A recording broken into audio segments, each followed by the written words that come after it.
The American Civil War ignited on April 12, 1861, with the Confederate bombardment of Fort Sumter in Charleston, South Carolina.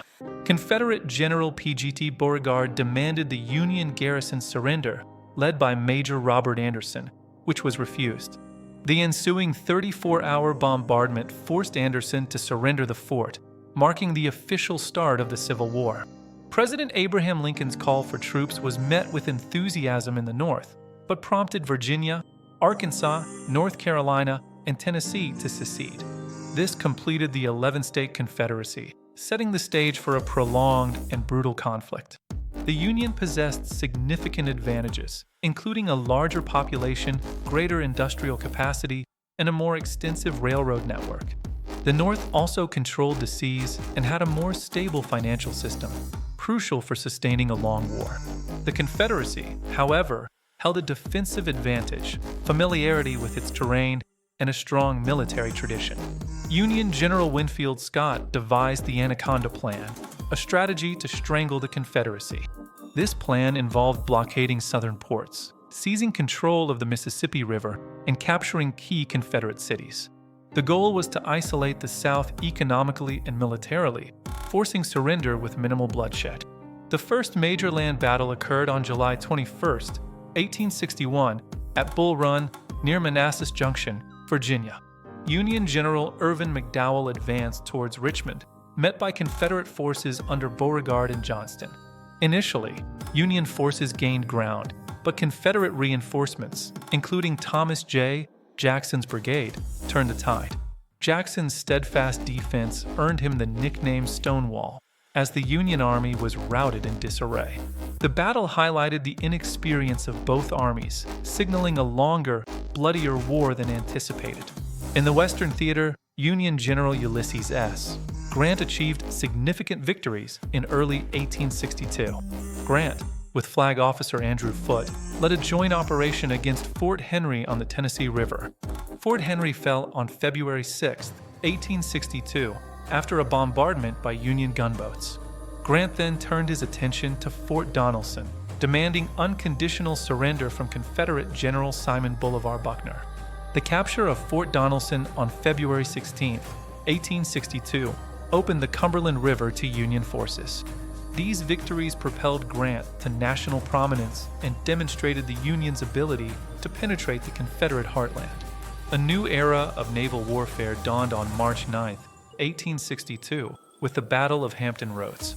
The Confederate ironclad CSS Virginia, formerly the USS Merrimack, had wreaked havoc on Union wooden ships. This prompted the Union to dispatch the USS Monitor, leading to a historic duel.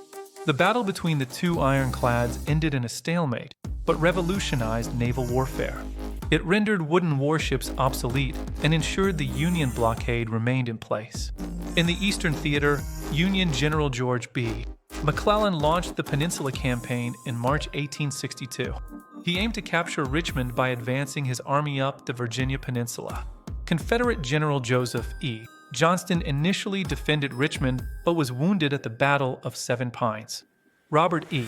Lee then assumed command of the Army of Northern Virginia, launching aggressive counteroffensives. These were known as the 7 Days Battles, from June 25 to July 1, 1862. Despite heavy casualties, Lee drove McClellan back from Richmond, thwarting the Union campaign. This victory solidified Lee's reputation and marked a turning point in the Eastern Theater. The early years of the Civil War, 1861 and 1862, saw the conflict evolve from skirmishes to large-scale battles and strategic maneuvers. These pivotal events laid the groundwork for the war's subsequent course, shaping its military and political landscape. The final act of the American Civil War, spanning from 1864 to 1865, plunged the nation into a brutal, total war, a desperate struggle for survival and supremacy. This concluding phase was marked by intense military campaigns and pivotal political events, profoundly shaping the nation's future and leaving an indelible mark on its history. In the East, Union General Ulysses S. Grant confronted Confederate General Robert E. Lee in a series of relentless and bloody engagements known as the Overland Campaign. This brutal clash of titans saw Grant implement a strategy of attrition, aiming to wear down Lee's forces despite the immense human cost. Battles like the Wilderness, Spotsylvania Courthouse, and Cold Harbor saw staggering casualty rates, yet Grant maintained his relentless advance, determined to wear down Lee's forces. The 6-week overland campaign resulted in approximately 55,000 Union and 33,000 Confederate casualties, highlighting the brutal nature of this phase. This war of attrition, though incredibly costly in human lives, marked a strategic victory for the Union, pushing ever closer to the Confederate capital of Richmond. Grant's persistent pressure, despite heavy losses, demonstrated a grim determination to end the conflict, slowly but surely tightening the Union's grip. The relentless overland campaign culminated in the protracted siege of Petersburg, a grueling period defined by extensive trench warfare and unimaginable hardship. Soldiers on both sides endured harsh conditions within intricate networks of trenches and fortifications, transforming the landscape into a deadly labyrinth. A desperate Union attempt to break the Confederate lines during the siege was the Battle of the Crater. Union forces detonated explosives in a tunnel beneath enemy lines, creating a massive explosion, but the subsequent disorganized charge into the enormous pit resulted in a devastating defeat, with nearly 4,000 casualties. This grueling siege of Petersburg, lasting an astonishing 292 days, became the longest siege in United States military history. It stood as a stark testament to the brutal stalemate and the immense strategic importance of Petersburg as a gateway to the Confederate capital. Meanwhile, in the West, Union General William T. Sherman embarked on his infamous March to the Sea, aiming to cripple the Confederacy's will and capacity to fight. This campaign introduced a new, harsher form of warfare, designed to break the South's ability to sustain the conflict. Beginning on November 15, 1864, Sherman's forces systematically destroyed infrastructure, embodying the concept of making the South howl. His army targeted railways, bridges, telegraph lines, and confiscated food and livestock, devastating the region's resources and civilian morale. The destructive march concluded on December 21, 1864, with the strategic capture of Savannah, Georgia, further tightening the Union's grip on the Confederacy.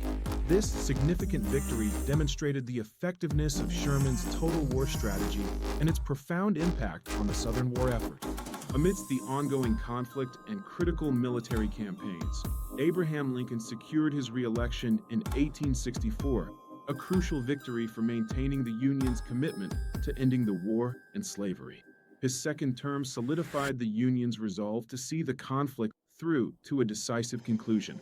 This political closure and commitment to freedom were solidified with the passage of the 13th Amendment by Congress on January 31, 1865. This landmark legislation constitutionally abolished slavery and involuntary servitude throughout the United States, marking a monumental shift in American society. As the Union's military and political pressures mounted, the war's end drew near, culminating in the poignant and historically significant surrender at Appomattox Courthouse. This location would soon bear witness to the formal conclusion of the devastating four-year conflict. On April 9, 1865, in a moment of profound historical significance, Confederate General Robert E. Lee formally surrendered his army of Northern Virginia to Union General Ulysses S. Grant. This pivotal event effectively brought the devastating American Civil War to a definitive close. Grant's remarkably generous terms of surrender allowed Confederate officers to keep their sidearms and horses, and all soldiers were paroled, permitted to return home. These compassionate terms were designed to foster a sense of reconciliation and aid in the healing of a deeply divided nation. However, the nation's profound relief and hope for peace were tragically short-lived, as President Abraham Lincoln was assassinated just days after the surrender. This shocking event plunged the country into immediate grief and uncertainty, casting a dark shadow over the dawn of peace. On the evening of April 14, 1865, while attending a play at Ford's Theater, John Wilkes Booth, a Confederate sympathizer, shot President Lincoln. This heinous act plunged a grieving nation into profound mourning, forever altering the course of post-war America. Lincoln's death on April 15, 1865, left an indelible mark on the nation, profoundly impacting the challenging era of Reconstruction that immediately followed. His vision for a unified and healed nation would now be pursued without his guiding hand, leading to a complex and difficult period. The American Civil War, fought from 1861 to 1865, was a conflict of unprecedented scale in the nation's history, leaving an indelible mark by forever altering its physical landscape through widespread destruction and its human landscape through devastating loss and social transformation. The war claimed an estimated 620,000 to 750,000 lives, including soldiers from both sides and civilians caught in the crossfire, representing a staggering toll that dwarfed the combined casualties of all previous American conflicts. Major southern cities like Richmond, the Confederate capital that fell in 1865, and Atlanta, targeted in Sherman's campaign, lay in ruins with their infrastructure decimated, crumbling buildings, destroyed streets, and splintered wood everywhere, symbolizing the widespread devastation across the South. The Reconstruction era, spanning from 1865 to 1877 after the Confederate surrender at Appomattox, was a pivotal period focused on rebuilding the war-ravaged South and integrating the 4 million newly freed African Americans into society. Key legislative achievements included the 13th Amendment abolishing slavery in 1865, the 14th Amendment granting citizenship and equal protection in 1868, and the 15th Amendment securing voting rights for Black men in 1870, marking foundational steps towards civil rights. During this era, newly freed African Americans actively participated in the democratic process by registering to vote in large numbers, attending newly established public schools to pursue education, and even holding political offices in state legislatures and Congress. However, this hard-won progress was met with fierce backlash and violent resistance from white Southerners determined to maintain the old social order and racial hierarchies of the antebellum era. Terrorist groups like the Ku Klux Klan, founded in Pulaski, Tennessee in 1865, emerged with alarming speed, using night rides, lynchings, and other forms of violence and intimidation to suppress Black political power and civil rights gains. The imposition of Jim Crow laws in the late 19th century systematically disenfranchised African Americans through poll taxes, literacy tests, and segregation in public spaces like schools, trains, and water fountains, enforcing a new regime of racial oppression.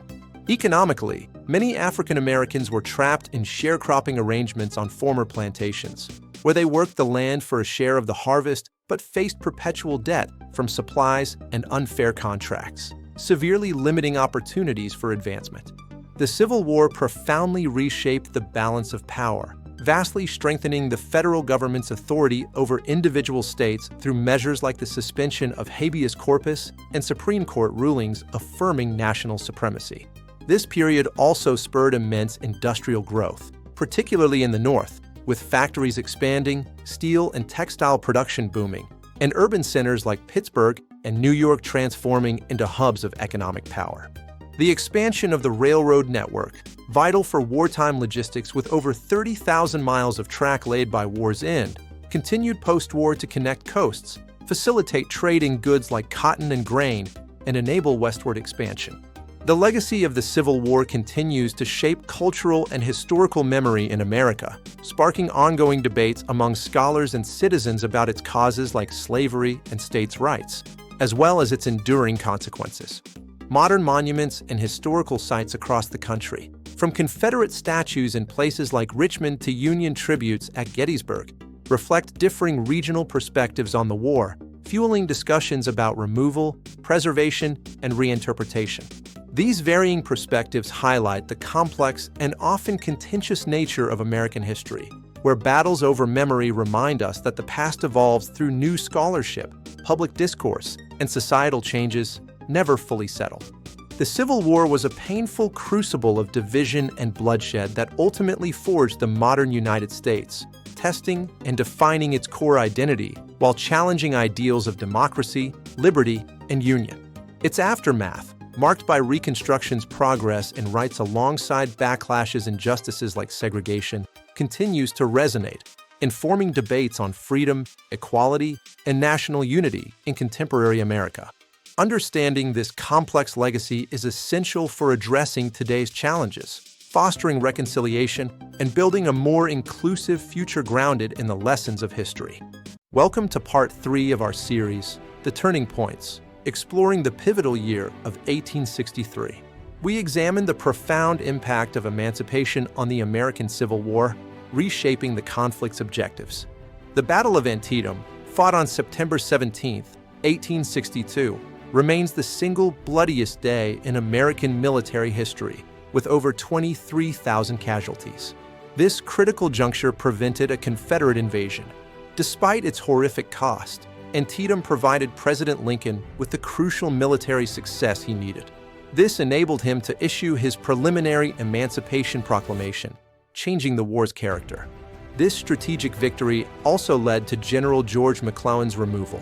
Lincoln grew frustrated with McClellan's cautious leadership and reluctance to pursue the retreating Confederate Army. On January 1, 1863, President Lincoln's Emancipation Proclamation officially declared that all enslaved people in Confederate states were free. This decree fundamentally altered the war's purpose, transforming it into a fight for human liberty. This monumental decree transformed the conflict from preserving the Union into a moral crusade against slavery. It carried profound legal and international implications, deterring European intervention. The proclamation also opened the door for African Americans to join the Union Army, a critical step. This allowed for their full participation in the war effort, adding vital manpower and a powerful moral dimension. The summer of 1863 brought another monumental turning point, the Battle of Gettysburg, fought in early July. This epic confrontation is often called the high-water mark of the Confederacy, marking their northern invasion's furthest extent. Over 3 grueling days, from July 1st to 3rd, Union and Confederate forces clashed violently across Gettysburg, Pennsylvania. The intense fighting resulted in staggering casualties for both sides. Day 2 saw particularly fierce fighting, especially at Little Round Top. There, the 20th Maine, led by Colonel Joshua Chamberlain, famously held their ground against repeated Confederate assaults, preventing a Union flank collapse. Their heroic bayonet charge and tenacious defense prevented the Union flank from collapsing, a pivotal moment that helped secure the Union position on Cemetery Ridge. This act of bravery is remembered today. The final day, July 3rd, culminated in the infamous Pickett's Charge, a desperate and ill-fated frontal assault. Thousands of Confederate infantrymen marched across open fields towards Union lines, facing devastating artillery fire. This ill-fated charge was repulsed with catastrophic losses for the Confederacy, effectively ending Lee's invasion of the North. It marked a decisive turning point in the Eastern Theater, shifting strategic initiative to the Union. Months later, on November 19, 1863, President Lincoln delivered his immortal Gettysburg Address at the dedication of the Soldiers' National Cemetery. This profound speech redefined the nation's purpose, emphasizing liberty and equality. Simultaneously, in the Western Theater, another crucial Union victory unfolded at Vicksburg, Mississippi. This campaign, led by General Ulysses S. Grant, aimed to seize control of the vital Mississippi River. General Ulysses S. Grant's brilliant campaign and prolonged siege of Vicksburg secured Union control of the entire Mississippi River. His innovative tactics and relentless pressure proved too much for the Confederate defenders. This victory effectively split the Confederacy in two, severing vital supply lines and isolating Confederate forces west of the river. It was a strategic blow from which the Confederacy would not recover. The fall of Vicksburg on July 4, 1863, combined with the Union victory at Gettysburg, marked a truly decisive turning point in the war. These twin victories severely crippled the Confederacy's ability to wage war. The Emancipation Proclamation also paved the way for African American soldiers to serve in the Union Army, fundamentally changing the face of the conflict. Their enlistment added a powerful new element to the Union's fighting force. These brave men, organized into regiments like the United States Colored Troops, or USCT, fought with immense courage and determination. They proved their mettle on countless battlefields. One of the most famous units was the 54th Massachusetts Infantry Regiment, composed entirely of African American volunteers. Their bravery and discipline quickly dispelled many racist notions about their fitness for combat. Their valor was dramatically displayed during the brutal assault on Fort Wagner in July 1863, a heavily fortified Confederate stronghold. Despite heavy losses, their courage was a powerful testament to their commitment to freedom. Though the assault on Fort Wagner was ultimately unsuccessful, the 54th's bravery earned widespread respect. Their sacrifice helped combat racial prejudice and inspired further African American enlistment. The contributions of African American soldiers were vital to the Union war effort, adding a crucial moral imperative and significant manpower. Nearly 180,000 African American men had served in the Union Army. By the end of 1863, the Union had gained significant and irreversible momentum, both militarily and morally. The strategic landscape of the war was reshaped in their favor. The Emancipation Proclamation had redefined the war's purpose, making it a fight for freedom. Decisive victories at Gettysburg and Vicksburg had severely crippled the Confederacy, depleting their resources and morale. The year 1863 truly marked the turning point of the American Civil War, shifting the tide irrevocably towards a Union victory. It laid the groundwork for a new vision for America, founded on freedom and equality for all citizens. Welcome to the channel. Today, we start our definitive series on one of the most defining periods in American history, the Civil War. This conflict, often seen as an inevitable clash, was the culmination of decades of simmering tensions and profound disagreements that fundamentally divided the young nation. At the heart of these divisions lay the institution of slavery, a moral and economic chasm that grew wider with each passing decade. While the North gradually abolished slavery, viewing it as morally reprehensible and economically inefficient, the South became increasingly reliant on enslaved labor for its agrarian economy. The South's economy was dominated by cash crops like cotton, tobacco, and sugar, cultivated through the brutal system of chattel slavery. This system generated immense wealth for plantation owners, but stifled industrial development and created a rigid social hierarchy. In stark contrast, the North embraced industrialization, with its economy driven by factories, trade, and free labor. This led to rapid urbanization, a growing middle class, and a more diverse economic landscape, fostering a belief in progress and individual opportunity. These economic disparities fueled vastly different cultural values. The South championed an aristocratic honor culture, emphasizing tradition, chivalry, and a paternalistic view of society, often defending slavery as a positive good. Conversely, the North's progress culture valued innovation, self-reliance, and democratic ideals, increasingly viewing slavery as an anachronism and a moral stain on the nation's conscience. This ideological clash permeated every aspect of American life. Beyond economics and culture, a fundamental disagreement over states' rights versus federal authority intensified the conflict. Southern states argued for greater autonomy, believing they had the right to nullify federal laws and even secede from the Union. Northern states, however, generally supported a stronger federal government, believing in the supremacy of national laws and the indivisibility of the Union. This debate, though seemingly abstract, had profound implications for the future of slavery and national unity. Key events further accelerated the nation's slide towards war.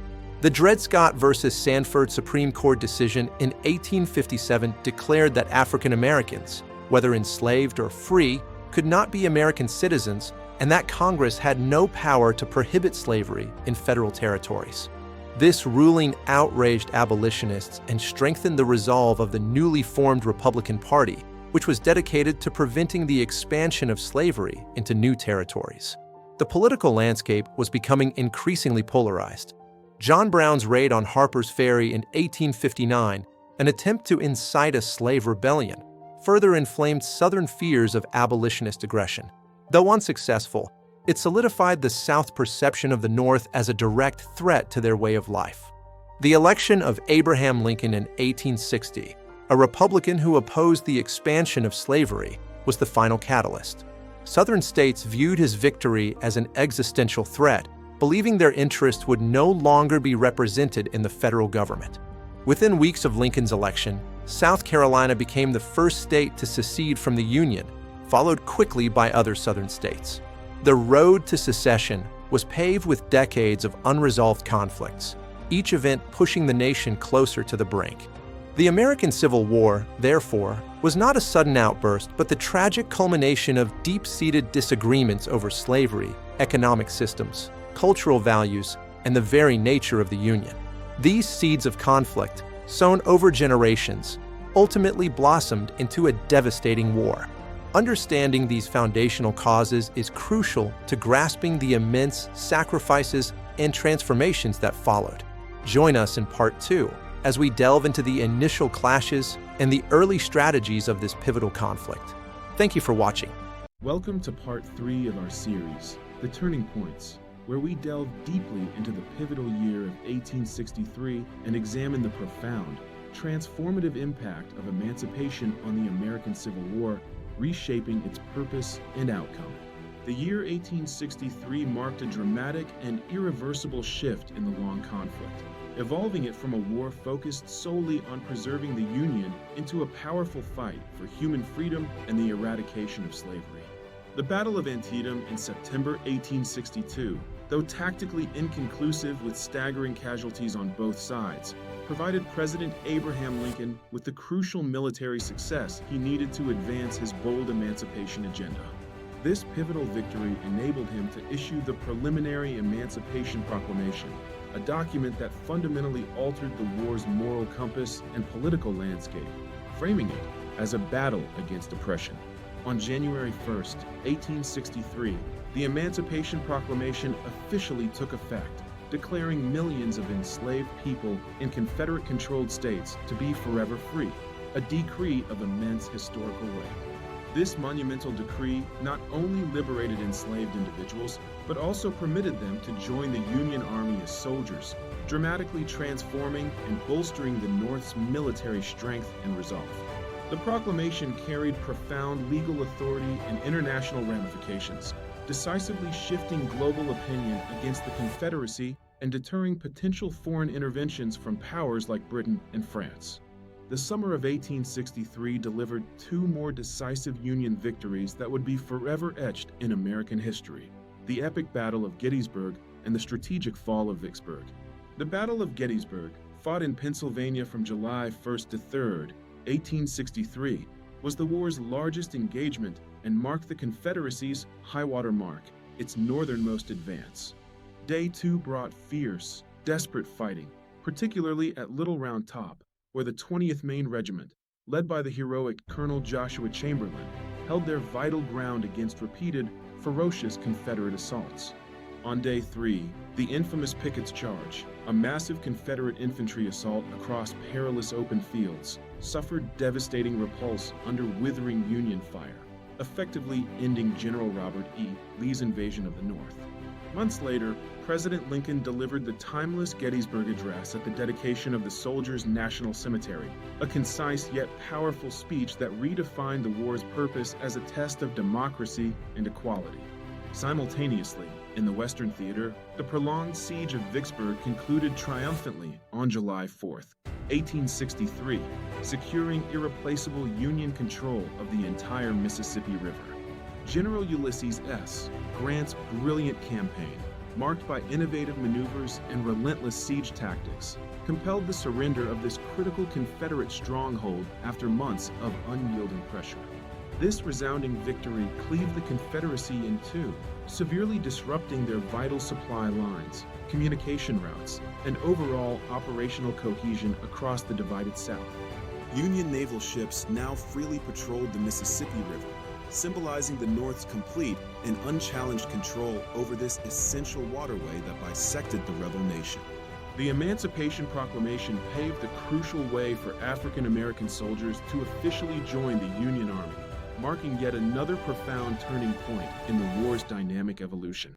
These brave men, formed into the United States Colored Troops, or USCT, fought with immense courage, determination, and skill, proving their mettle in the heat of battle. Their dedicated service contributed significantly to hard-fought Union victories, while powerfully challenging and eroding the era's pervasive racial prejudices and stereotypes. The 54th Massachusetts Infantry Regiment emerged as particularly renowned for their extraordinary valor, discipline, and unshakable commitment to the cause.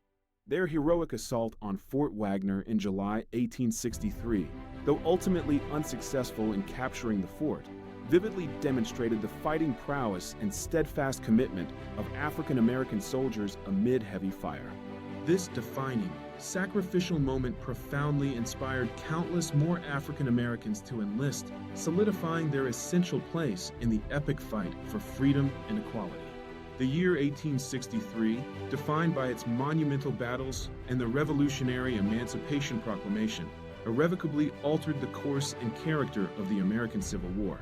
It transformed the conflict into a moral crusade against slavery itself, guaranteeing that a Union victory would herald a new birth of freedom for all Americans, regardless of background.